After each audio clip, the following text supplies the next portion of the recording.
Hello everyone, welcome to another video. This is Schmarvin here, and today I'm going to be showing you a bit about the work that we've been doing on the back end and our website to integrate things a little bit more easier and more friendly to use. Let's see, first off, if you go to kiosk.x-ind.com, you will notice that we have a new format for receiving tickets and checking on existing tickets.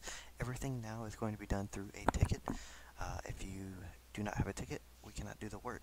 That's just how it's going to be, and it's not to be mean or to be rude or to feel out of place.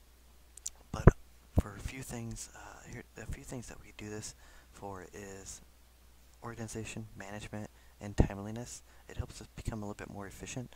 So when you put in a ticket, someone from the help desk must call you and check with you before starting the work, so that way communication is key and everyone is on the same page. So if you put in a ticket and it's about a password reset, then someone does not call you about reformatting your computer or reinstalling Windows or a Microsoft Office question for Outlook. It's just simpler this way. So first off, I'm going to show you how to create a new service ticket. And to do so, all you do is put in your first name, last name, phone number, and an email. Let's do. And once you type all this in, you type get started.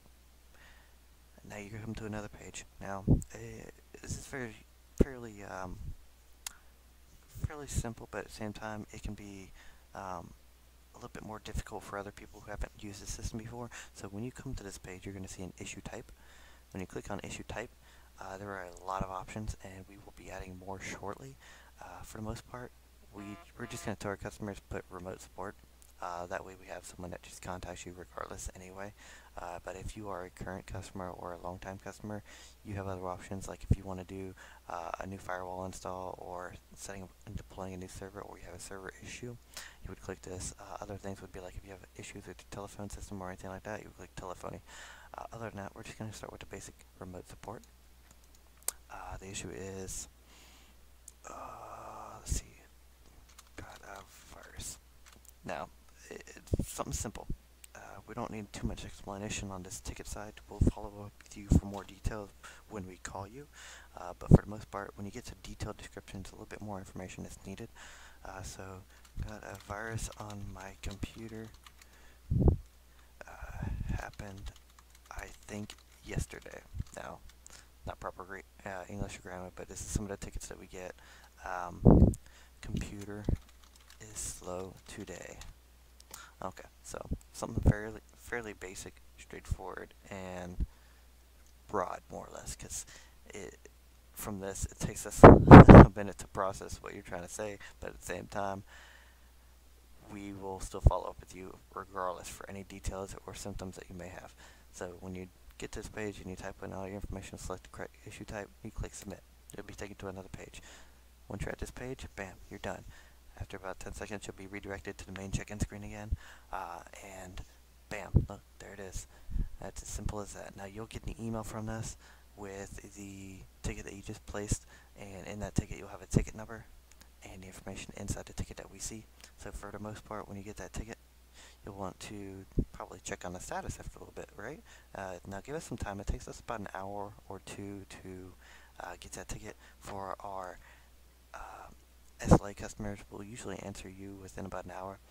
For other customers, it can take up to 4 hours to answer the ticket, or at least just change the status. So we have a new ticket here, and our ticket number is going to be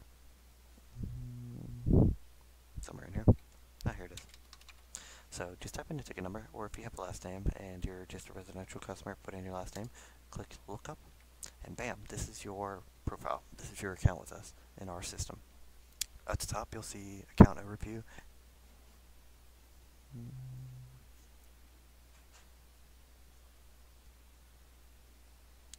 Let's see. After you get account overview, you also have an invoice balance, credit balance as well. So if you've paid too much or paid forward or paid in advance, you'll see it here. You can also manage your stored payment options. These options would be like credit cards, debit cards, to be processed, paid by you, or on a recurring invoice. Down below that, you have open tickets. These open tickets are what you have open currently that have been assigned but not resolved, or completed and closed out or canceled. From here, let's see, we got open invoices. Open invoices will show anything that you still owe. This will be any partial payments that are applied. We'll still show the open invoice here until we close it out. And below that, we have recent payments and estimates. Recent payments will show you your payment history on your account as a whole. If you are a business, this will also show other payments from other personnel in the company that have made those payments and what amounts and dates they were paid. Estimates here, and when you click on another thing, when you're under recent payments, it will also show what invoice they were paid to, or if it was just paid to the account as a credit. Estimates will show any estimates or quotes that we've given you for work to be done or anything project-wise. Attachments are going to be for your whole company. The attachments will show notes that we've taken, network outline, network map, audits, reports, or anything else that we talked with you about to add to your account here. Assets at the bottom right. Now this is what's still changing. We're still working on it. Right now those assets are incorrect. So the name of the asset is supposed to show up as the name of the device, and then the asset serial number is something that we assign. Usually it's going to be a randomized number as well as a service tag. And the type will be whether it be a workstation, server, or tablet, or something like that. We're still working on that end, but a lot of that will still change. But this is basically how you check in on everything after the fact, and we'll go from there. But if you have any other questions, again, you can always call us at any time. Our number is always at the bottom of the page, 843-641-7644. Call us, check in with Help Desk and Customer Service. And if you have any other comments, questions, or concerns, feel free to call us, email us, or reply to this video. Again, this has been a video about cross industries and a node platform and easier integration with the website.